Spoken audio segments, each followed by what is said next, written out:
ఆంధ్రప్రదేశ్ రాష్ట్రంలో రాజకీయం ఇప్పటికే వేడెక్కుంటే మరింత గరం అయిపోయింది. నవంబర్ 4 శనివారం నాడు ఆంధ్రప్రదేశ్ రాష్ట్ర బీజేపీ అధ్యక్షురాలు పురంధరేశ్వరి ఆమె సుప్రీంకోర్టు ప్రధాన న్యాయమూర్తికి ఒక లేఖను రాశారు. ఈ లేఖలోని అంశాలు చాలా విశేషమైన అంశాలు. ఆంధ్రప్రదేశ్ రాష్ట్రములో బెయిలుపై షరతులు ఉల్లంఘించి ప్రజలను భయభ్రాంతులకు గురిచేస్తూ ప్రతిపక్ష నాయకులను కూడా స్వేచ్ఛ లేకుండా రాక్షస పాలన సాగిస్తున్న విజయసాయిరెడ్డి మరియు వైఎస్ జగన్మోహన్ రెడ్డి ఇద్దరిపై పురంధరేశ్వరి ఫిర్యాదు చేయడం జరిగింది. ఆ ఫిర్యాదులో ఉన్న అంశాలు ఏంటంటే, వైఎస్ జగన్మోహన్ రెడ్డి, విజయసాయిరెడ్డి వాళ్ళపై నమోదు చేసిన 11 కేసులు, ఈడీ, సిబిఐ కేసులు, ఐటీ ఆదాయ పన్ను కేసులు. వీటికి సంబంధించి వారు గతంలో 16 నెలలు జైలు శిక్ష అనుభవించారు. బెయిల్పై విడుదలయ్యారు. బెయిల్పై విడుదలయ్యి దాదాపు 10 సంవత్సరాలు గడుస్తున్నా కేసు విచారణలో అడుగు ముందుకు పడలేదని, న్యాయ వ్యవస్థలో ఉండే లోపాలను ఆసరాగా చేసుకుని కాలయాపన చేస్తున్నారని, వీళ్ళు బెయిల్ ఇచ్చినప్పుడు షరతులను ఒక్కటి కూడా పాటించకుండా యథేచ్ఛగా ఉల్లంఘిస్తున్నారని, 10 సంవత్సరాల కాల వ్యవధిలో ఇప్పటి వరకు 3110 సార్లు వాయిదాలు తీసుకోవటం అనేది విశేషం. అంతేకాకుండా 2021లో అప్పటి సుప్రీంకోర్టు ప్రధాన న్యాయమూర్తి ఒక ఆదేశం జారీ చేశాడు. దేశంలో ఉండే అన్ని రాష్ట్ర హైకోర్టులలో సుప్రీంకోర్టులో పెండింగ్లో ఉన్న ఎమ్మెల్యేలు, ఎంపీలు, రాష్ట్ర కేంద్ర మంత్రులపై ఉండే కేసులన్నీ కూడా 12 నెలల లోపల విచారణ పూర్తి చేయండి, వాళ్ళు నిర్దోషులైతే విడుదల చేయండి, కేసు కొట్టేయండి, నేర రుజువైతే వాళ్లకు మళ్ళీ జైలు శిక్ష విధించవలసిన అవసరం ఉంటుందని ఆదేశాలు ఇచ్చిన సుప్రీంకోర్టు 2021 ఆగస్టు నెలలో ఇచ్చిన మార్గదర్శకాలను, ఆదేశాలను రాష్ట్ర హైకోర్టులే కాకుండా వివిధ దర్యాప్తు సంస్థలలో ఉండే కేసులు, CBI court, ED court, ACB court, ఈ కోర్టులలో ఉండే జిల్లా స్థాయి న్యాయమూర్తులు కూడా పాటించాలని ఆదేశాలు ఇచ్చారు. అయినా సుప్రీంకోర్టు ఆదేశాలను బేఖాతరు చేసి దేశంలో ఎక్కడా కూడా ఆ సంవత్సర కాలం గడువు లోపల కేసుల విచారణ పూర్తి చేయకపోగా నిందితులందరూ యథేచ్ఛగా అధికారాన్ని అనుభవిస్తూ ఎమ్మెల్యేలుగా, ఎంపీలుగా, ఎమ్మెల్సీలుగా, కేంద్ర రాష్ట్ర మంత్రులుగా, ముఖ్యమంత్రులుగా, లోక్సభ, రాజ్యసభ సభ్యులుగా కొనసాగటాన్ని పురంధరేశ్వరి ఎత్తి చూపించడం జరిగింది. ఇక్కడ సిబిఐ కోర్టుకి వ్యక్తిగత హాజరు ఉండాలి. వీళ్ళు ముఖ్యమంత్రి విజయసాయిరెడ్డి ఏదో పని భారము, ఏదో మాకు అక్కడ పని ఉంది, ఇక్కడ పని ఉంది, ప్రభుత్వ కార్యకలాపాలను అడ్డుపెట్టుకుని వ్యక్తిగతంగా కూడా సిబిఐ కోర్టుకు హాజరు కాకుండా వీళ్ళు న్యాయ వ్యవస్థలను ప్రభావితం చేస్తున్నారనే అంశం కూడా సుప్రీంకోర్టు దృష్టికి వచ్చింది. జగన్మోహన్ రెడ్డి ఆయనకి సిబిఐ శుక్రవారం నాడు వాయిదా ఉంటే అదే రోజు ఏదో ప్రభుత్వ కార్యక్రమాన్ని పెట్టుకుంటాడు. ఇప్పుడు ఆయన ముఖ్యమంత్రి అయితే విజయసాయిరెడ్డి కేవలం రాజ్యసభ సభ్యుడే. ఆయన కూడా బెయిలు షరతులను ఉల్లంఘించి వ్యక్తిగత హాజరు నుంచి మినహాయింపు పొంది వీళ్ళిద్దరూ కూడా న్యాయవాదులను పంపించి వాయిదాలపై వాయిదాలు వేస్తున్నారనే అంశాన్ని సుప్రీంకోర్టు దృష్టికి తెచ్చింది లేఖ ద్వారా పురంధరేశ్వరి. అదే కాకుండా మరికొన్ని అంశాలను కూడా ఈ కేసులకు సంబంధించి 11 కేసులకు సంబంధించి సవివరంగా పూర్తి వివరాలన్నీ కూడా తన లేఖకు జతపరిచింది పురంధరేశ్వరి. ఇక దాంతోపాటు వైఎస్ వివేక హత్య కేసు సందర్భంగా మొట్టమొదటగా విజయసాయిరెడ్డి ఆంధ్రప్రదేశ్ ప్రజలను తప్పుదారి పట్టించే విధంగా అది సహజ మరణమని, గుండెపోటని మొట్టమొదటిగా మీడియాకి విడుదల చేసిన వ్యక్తి విజయసాయిరెడ్డి. ఈ అంశాన్ని కూడా ఆ లేఖలో ప్రస్తావించడం జరిగింది. ఆంధ్రప్రదేశ్ రాష్ట్రంలో జరుగుతున్న అక్రమాలు, అరాచకాలు, అవినీతి, ముఖ్యంగా మద్యం కుంభకోణం, ఇసుక కుంభకోణం, మద్యం కుంభకోణం విషయంలో ఆంధ్రప్రదేశ్ రాష్ట్రంలో ఉండే డిస్టిలరీలన్నింటినీ కూడా విజయసాయిరెడ్డి, వైఎస్ జగన్మోహన్ రెడ్డి బినామీలు వశపరుచుకుని పనికిమాలిన నాణ్యత లేని మద్యము తయారు చేస్తున్నారు. ఈ మద్యము సేవించటం వల్ల ప్రాణహాని ఉంటుంది, కాలేయము, అవయవాలు చెడిపోవటం. పైగా ఆంధ్రప్రదేశ్ రాష్ట్రంలో తయారు చేసే మద్యం ఆ కంపెనీలు ఊరు పేరు లేని కంపెనీలు. వాళ్ళు వేసిన బ్రాండ్లు ఎక్కడా కూడా ఉండవు. నాణ్యమైన కంపెనీలు గత 100 సంవత్సరాలుగా తయారు చేస్తున్న కంపెనీలు తయారు చేసే మద్యం యథేచ్ఛగా పక్క రాష్ట్రాల నుంచి, జిల్లా సరిహద్దుల నుంచి అక్రమంగా ప్రవేశిస్తూనే ఉంది. ఒరిస్సా, ఛత్తీస్గఢ్, కర్ణాటక, తమిళనాడు, తెలంగాణ చుట్టూ 5 రాష్ట్రాల నుంచి 5 జిల్లా బోర్డర్లు ఉండటం వల్ల యథేచ్ఛగా నాణ్యమైన మద్యం, ప్రమాణాలు కలిగిన మద్యం, మంచి కంపెనీలు తయారు చేసే మద్యం అక్రమ రవాణా జరుగుతూ ఉంది. కనుక ఈ మద్యం కుంభకోణం వల్ల అనేక మంది అనారోగ్యానికి గురవుతున్నారు, ప్రాణహాని కూడా ఉందనే విషయాన్ని తెలియజేశారు.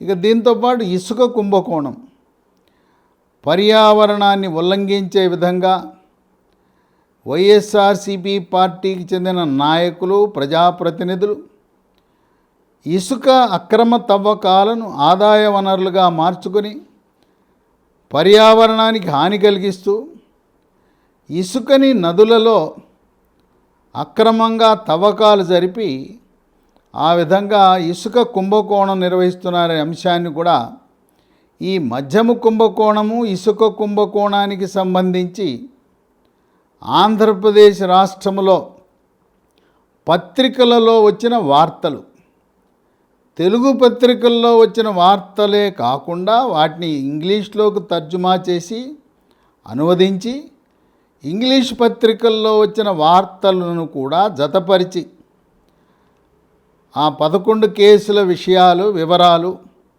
ఏ సెక్షన్ల కింద వారిని అరెస్టు చేయటం, జైల్లో పెట్టడం అనే అంశాలతో పాటు సవివరముగా పురంధరేశ్వరి జగన్మోహన్ రెడ్డి, వైఎస్ జగన్మోహన్ రెడ్డి, విజయసాయిరెడ్డి ఇద్దరినీ కూడా తక్షణమే వాళ్ళ బెయిల్ రద్దు చేసి 6 నెలల లోపల విచారణ, వాదోపవాదాలు పూర్తి చేసి వారిపై చట్టరీత్యా చర్యలు తీసుకోమని పురంధరేశ్వరి ఆ లేఖలో అడగటం జరిగింది.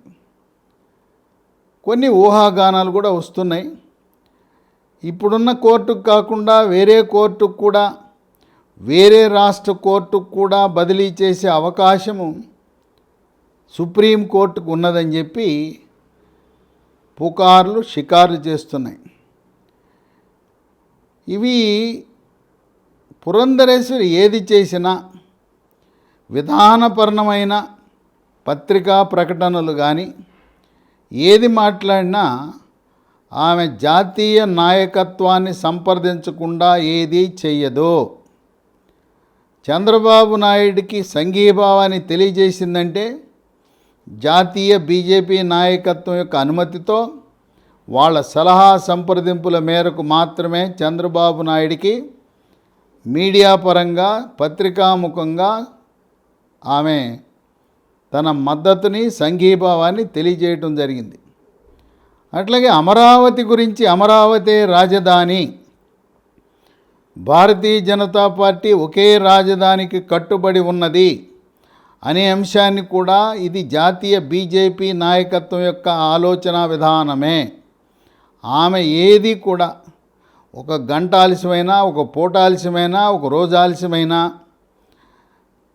ఢిల్లీలో ఉండే అగ్రశ్రేణి బీజేపీ నాయకత్వం యొక్క అనుమతి, వారి యొక్క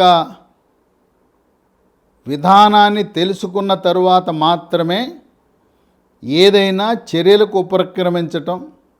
ఇలా సుప్రీంకోర్టు ప్రధాన న్యాయమూర్తి చంద్రచూడ్కి లేఖ రాయటం, పత్రికా సమావేశాల్లో ఆమె మాట్లాడటం. గతంలో ఆమె మద్యం కుంభకోణం విషయంలో కేంద్ర హోంశాఖ మంత్రిత్వ శాఖ ఫిర్యాదు చేశారు. ఈ మద్యం కుంభకోణం విషయంలో సిబిఐ రంగంలో దిగి లోతైన అధ్యయనం చేయాలని కూడా కోరారు. అలాంటి నిర్ణయాలు కూడా పురంధరేశ్వరి కేంద్ర నాయకత్వాన్ని సంప్రదించే చేస్తారు. పురంధరేశ్వరి ఫోన్ చేస్తే ఆమెకున్న పరపతి ఎలాంటిదంటే ఆమె ప్రధానంగా జాతీయ అధ్యక్షుడు జేపీ నడ్డాని సంప్రదిస్తూ ఉంటుంది. జేపీ నడ్డా ఫోన్ మోగగానే వెంటనే పురంధరేశ్వరికి స్పందిస్తారు. అలాగే భారతీయ జనతా పార్టీ సంస్థాగత వ్యవహారాల ప్రధాన కార్యదర్శి బిఎల్ సంతోష్ కూడా ఫోన్ చేయగానే వెంటనే స్పందించి ఏమ్మా చెప్పండి అని ఆయన కూడా సలహా సంప్రదింపులు ఇస్తారు.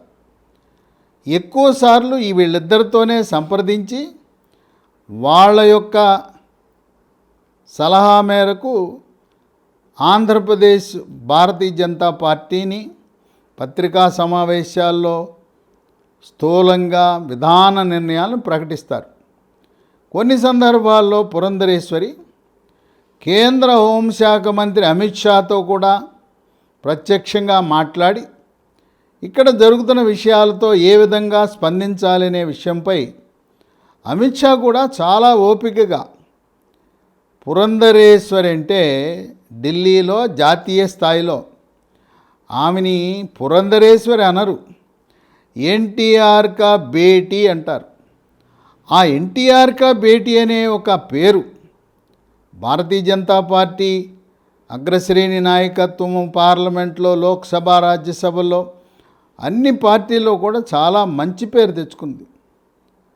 ఏదైనా అవసరం ఉంటే ప్రధానమంత్రి కార్యాలయానికి ఫోన్ చేయగానే, ఒకవేళ మోడీ బిజీగా ఉన్నా ఈమె ఫోన్ చేశారనే సమాచారం ఇవ్వగానే మళ్ళీ అక్కడి నుంచి తిరిగి ఫోన్ చేసి మాట్లాడటం జరుగుతుంది. గతంలో ఉన్న బీజేపీ నాయకులకు భిన్నంగా ఈమె భారతీయ జనతా పార్టీ జాతీయ నాయకత్వం యొక్క ఆలోచన సరళి, వ్యవహార సరళి, వాళ్ళ యొక్క విధానానికి అనుకూలంగానే నడుస్తారు. గతంలో ఉండే భారతీయ జనతా పార్టీ ఆంధ్రప్రదేశ్ అధ్యక్షులు, కార్యవర్గ సభ్యులు కొంతమంది వాళ్ళ సొంత వైఖరిని ప్రకటించారు. ఆ సొంత వైఖరిని గతంలో ఉండే నాయకులు ప్రకటించడం వల్ల కొంత గందరగోళం ఏర్పడింది. పురంధరేశ్వరి ఏది మాట్లాడినా, ఆమె ఏ చర్యకు ఉపక్రమించినా అది భారతీయ జనతా పార్టీ జాతీయ నాయకత్వం యొక్క ఆమోదంతో వాళ్ళు గ్రీన్ సిగ్నల్ ఇస్తే మాత్రమే అడుగు ముందుకు పడుతుంది. కొంచెం ఆలస్యమైనా పర్వాలేదు కానీ ఢిల్లీ నుంచి సంకేతాలు లేకుండా ఆమె తొందరపడరు. ఆంధ్రప్రదేశ్ రాష్ట్రంలో కొంతమంది ఉద్దేశపూర్వకంగా భారతీయ జనతా పార్టీకి, తెలుగుదేశం పార్టీకి, జనసేనకు మధ్య ఉండే మైత్రిని, స్నేహభావాన్ని చెడగొట్టడానికి భారతీయ జనతా పార్టీ చంద్రబాబు నాయుడు అరెస్టు వెనకాల వాళ్ళ హస్తం ఉన్నదని కూడా ఉద్దేశపూర్వకంగా దుష్ప్రచారం చేస్తున్నారు. కొంతమంది అమాయకులైన ప్రజలు, తెలుగుదేశం పార్టీ కార్యకర్తలు అవును నిజమేనేమో, బీజేపీ పార్టీ మద్దతు లేకుండా జగన్మోహన్ రెడ్డి చంద్రబాబు నాయుడిని అరెస్ట్ చేసే దమ్మున్నదా అని కొంతమంది నమ్మే ప్రయత్నం చేశారు. అందువల్ల ఒకరోజు అమిత్ షా చంద్రబాబు నాయుడు అరెస్టు తర్వాత లోకేష్కి ఫోన్ చేసి, లోకేష్ నన్ను వచ్చి ఒకసారి కలవమని ఫోన్ చేశాడు. లోకేష్తో ప్రత్యక్షంగా ఆయనే మాట్లాడాడు. అదే సమయంలో ఆంధ్రప్రదేశ్ రాష్ట్ర అధ్యక్షురాలు పురంధరేశ్వరి, తెలంగాణ బీజేపీ అధ్యక్షుడు కిషన్ రెడ్డి, వాళ్ళిద్దరినీ కూడా లోకేష్ వచ్చే సమయంలో తన పక్కన కూర్చోబెట్టుకున్నాడు. అంటే వాళ్ళిద్దరి సమక్షంలోనే పత్రికలకు తెలిసే విధంగా, ప్రజలకు, తెలుగు ప్రజలకు తెలిసే విధంగా భారతీయ జనతా పార్టీ చంద్రబాబు నాయుడు అరెస్టులో ఎటువంటి ప్రమేయం లేదనే స్పష్టత ఇచ్చే విధంగా ఓదార్పు, లోకేష్ని అడిగి తెలుసుకోవటం, లోకేష్పై ఎన్ని కేసులు పెట్టారు, ఏం కేసులు పెట్టారు, ముఖ్యంగా అమిత్ షా చంద్రబాబు నాయుడు యొక్క వయసును బట్టి ఆయన ఆరోగ్య పరిస్థితిని గురించి వివరణ తీసుకోవటం, ఇవన్నీ కూడా ఎవరైతే కావాలని వైఎస్ఆర్సీపీ కార్యకర్తలు, నాయకులు బీజేపీకి, తెలుగుదేశం పార్టీ మధ్య చిచ్చు పెట్టి ఆ రెండు పార్టీలు కలవకుండా చేయాలనే ఒక కుట్రతో ప్రచారం చేస్తున్నారో, దీంతో స్పష్టత వచ్చేసింది. భారతీయ జనతా పార్టీకి చంద్రబాబు నాయుడు అరెస్ట్కి ఎటువంటి సంబంధము లేదు. అలాగే కిషన్ రెడ్డిని లోకేష్ సమక్షంలో అక్కడ ఉంచటము ద్వారా తెలంగాణ రాష్ట్రంలో ఎలాగో తెలుగుదేశం పార్టీ పోటీ చేయదు. ఇప్పటికే జనసేన, తెలుగుదేశం పార్టీ ఆంధ్రప్రదేశ్లో పొత్తు పెట్టుకున్నాయి. అవి రెండు కలిసికట్టుగా పనిచేస్తున్నాయి. జనసేన పార్టీ తెలంగాణ రాష్ట్రంలో బీజేపీతో పొత్తు పెట్టుకున్నది కనుక జనసేన నాయకులు, పవర్ స్టార్ పవన్ కళ్యాణ్ అభిమానులు, మెగాస్టార్ చిరంజీవి అభిమానులు, ఆ మెగాస్టార్ కుటుంబంలో ఉండే చెర్రీ, బన్నీ, ఆ యొక్క సినీ నటుల యొక్క అభిమానులందరూ, వాళ్ళతో పాటు ఎన్టీఆర్ అభిమానులు, చంద్రబాబు నాయుడు అభిమానులు, సాఫ్ట్వేర్ రంగ నిపుణులు, తెలంగాణ రాష్ట్రంలో స్థిరపడిన సీమాంధ్ర వాసులు, కాపు, బలిజ, తెలగ, ఒంటరి, తూర్పు కాపు, మున్నూరు కాపు సామాజిక వర్గానికి చెందిన వాళ్ళు, కమ్మ సామాజిక వర్గం వాళ్ళందరూ కూడా భారతీయ జనతా పార్టీ, జనసేన కూటమికి మద్దతు ఇవ్వడానికి నిర్ణయం చేసుకున్నారు. ఎందుకంటే తెలంగాణ రాష్ట్రం నుండే సీమాంధ్ర వాసులకు ఏ విధంగా ఆంధ్రాలో నివసించే పౌరులు, ప్రజలకు కాంగ్రెస్ పార్టీ అంటే అసహ్యం పుట్టిందో, రోత పుట్టిందో, అన్నదమ్ముల్లా కలిసి ఉంటున్న తెలంగాణ సీమాంధ్ర ప్రజలను ఆ తెలుగు తల్లిని నిలువున గొడ్డలు పెట్టి చీల్చిన సోనియా గాంధీ, ఆ సోనియా గాంధీని ఆంధ్ర ప్రాంతంలో ఇటలీ గాంధీ అంటారు, అటువంటి కాంగ్రెస్ పార్టీని క్షమించరాదు. కనుక అన్న తెలంగాణ రాష్ట్రంలో, తమ్ముడు ఆంధ్రప్రదేశ్ రాష్ట్రంలో, ఈనాడు ఆంధ్రప్రదేశ్ రాష్ట్ర దుస్థితికి కారణం అభివృద్ధి పరంగా సర్వతోముఖాభివృద్ధి చెందుతున్న ఉమ్మడి ఆంధ్రప్రదేశ్ రాష్ట్రాన్ని నిలువున చీల్చిన కాంగ్రెస్ పార్టీ ఒక విలన్. అటువంటి కాంగ్రెస్ పార్టీకి తెలంగాణ రాష్ట్రంలో ఉండే సీమాంధ్రవాసులు కానీ, తెలుగుదేశం పార్టీ అభిమానులు, ఎన్టీఆర్ అభిమానులు, చంద్రబాబు నాయుడు అభిమానులు, జనసేన పార్టీకి సంబంధించిన వారు ఎవ్వరు కూడా కాంగ్రెస్ పార్టీ ఇప్పటికే ఒక స్థిర నిర్ణయానికి వచ్చారు.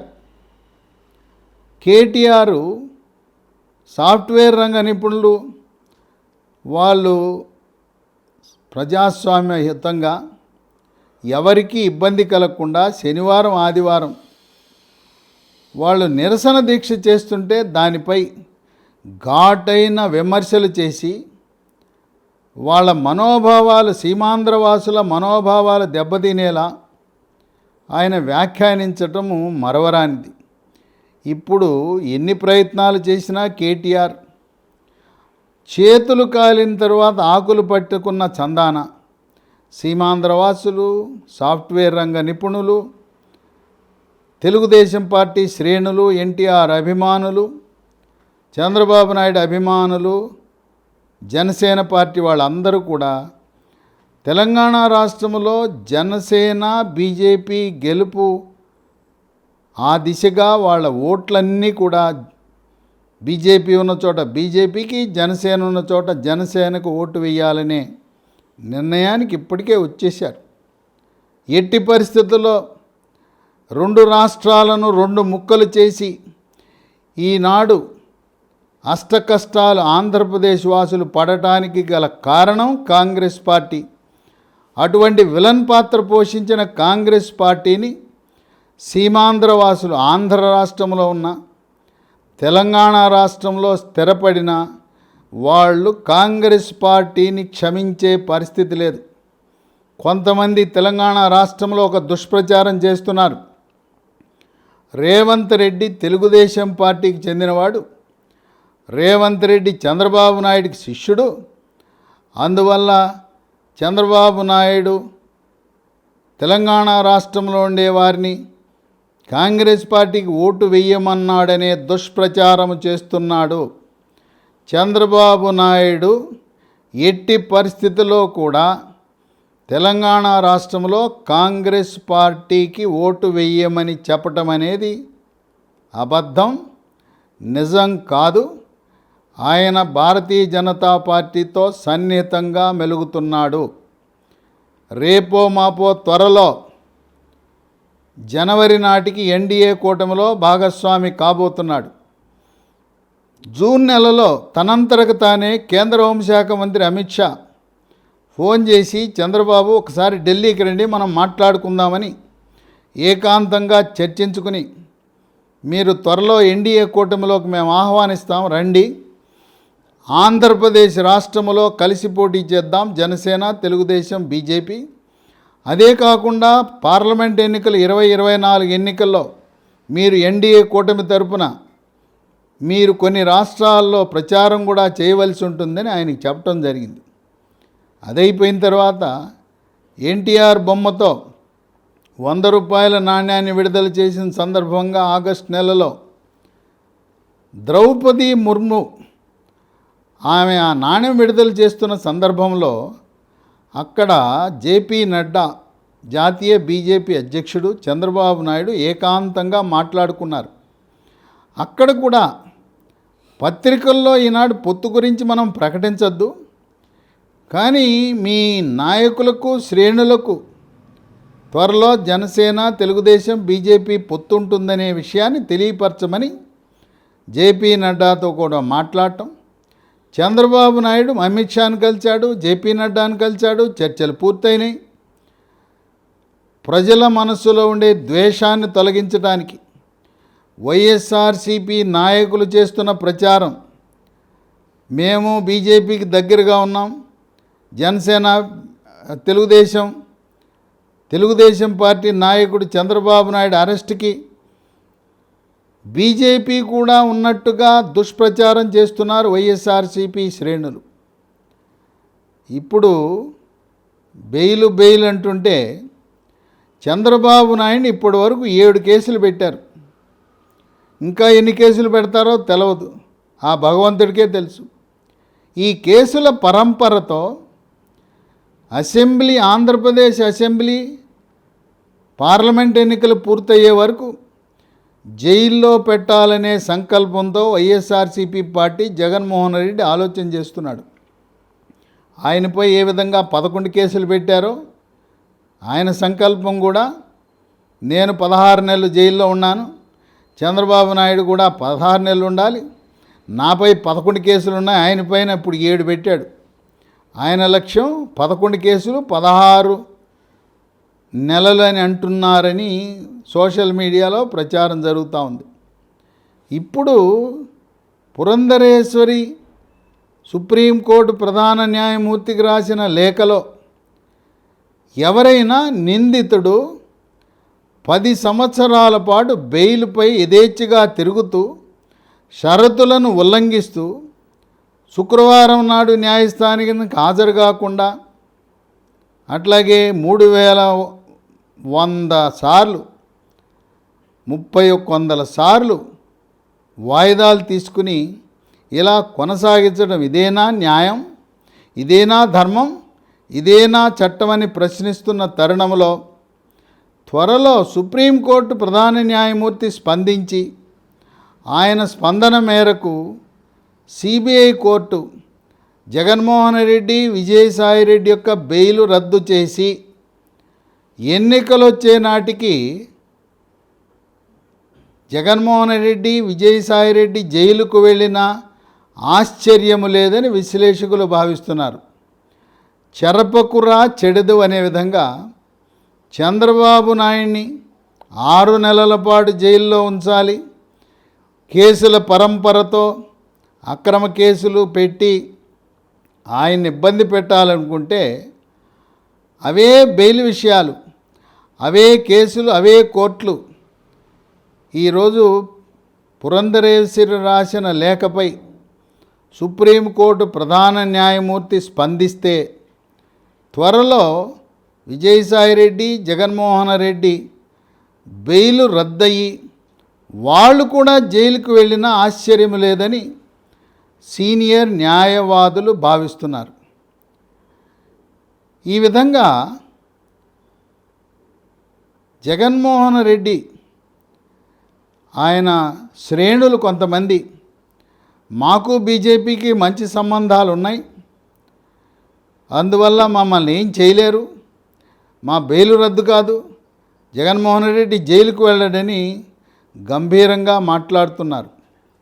ఈరోజు పురంధరేశ్వరి రాసిన లేఖ భారతీయ జనతా పార్టీ జాతీయ నాయకత్వం యొక్క ఆమోదంతో జరిగిన విషయము.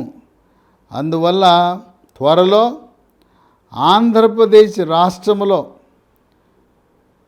రకరకాల పరిణామాలు జరగబోతున్నాయని రాజకీయ విశ్లేషకులు భావిస్తున్నారు. అక్కడ కేంద్రంలో జగన్మోహన్ రెడ్డి వైఎస్ఆర్సీపీ పార్టీకి 9 మంది రాజ్యసభ సభ్యులు ఉండటం వల్ల లోక్సభలో ఆమోదం పొందిన బిల్లులు రాజ్యసభ ఆమోదము పొందకపోతే అవి చట్టరూపము దాల్చవు గనుక ఆ 9 మంది రాజ్యసభ సభ్యుల మద్దతు కొరకు అంతవరకు మాత్రమే, రాజ్యసభ వరకు మాత్రం ప్రభుత్వము నిర్వహించడానికి, బిల్లులు పాస్ అవ్వడానికి, చట్టరూపం దాల్చడానికి మాత్రమే పరిమితం. త్వరలో జనసేన, తెలుగుదేశం పార్టీ, బీజేపీ పొత్తు పెట్టుకుని ఆ 3 పార్టీలు 2014లోలా విజయబావుట ముగిస్తూ ఈసారి 150 సీట్లు పైగా విజయం సాధిస్తాయనే ఊహాగానాలున్నాయి. ఇప్పటికే తెలుగుదేశం పార్టీ 106 మంది ఎమ్మెల్యే అభ్యర్థులను గుర్తించి ఆయా నియోజకవర్గాల్లో మీరు ప్రచారం ప్రారంభించండి అని చెప్పడం జరిగింది. జనసేన పార్టీ కూడా సుమారు 40 అసెంబ్లీ నియోజకవర్గాల్లో వాళ్ళ అభ్యర్థులను ఎంపిక చేసి ప్రచారానికి దింపారు. తెలుగుదేశం పార్టీ, జనసేన ఇద్దరు కూడా 1 సీట్ అటైనా ఇటైనా వాళ్ళ నాయకులు కూడా త్యాగానికి సిద్ధమయ్యారు. త్యాగరాజుల్లా పార్టీ ముఖ్యం, మన వ్యక్తిగతం కాదనే ధోరణిలో ఉన్నారు. భారతీయ జనతా పార్టీ గతంలో లాగా 13 అసెంబ్లీ సీట్లు, 6 లోక్సభ సీట్లలో పోటీ చేయటానికి వాళ్ళ అభ్యర్థులను, అస్త్రశస్త్రాలను కూడా సిద్ధం చేసుకున్నారు. ఇప్పుడు పురంధరేశ్వరి సుప్రీంకోర్టు ప్రధాన న్యాయమూర్తి చంద్రచూడ్కు రాసిన లేఖ ఆంధ్రప్రదేశ్ రాష్ట్రంలో గ్రామాలలో, పట్టణాల్లో, రాజకీయ వర్గాల్లో చర్చనీయాంశమైంది, సంచలనాత్మకమైంది. ఏం జరగబోతుంది? త్వరలో జగన్మోహన్ రెడ్డి బెయిలు రద్దయి విజయసాయిరెడ్డితో సహా వాళ్ళిద్దరూ జైలుకు వెళ్తారా అనే ఆలోచన విస్తృతంగా ఆంధ్రప్రదేశ్ రాష్ట్రంలో చర్చనీయాంశమైందని విశ్లేషకులు భావిస్తున్నారు.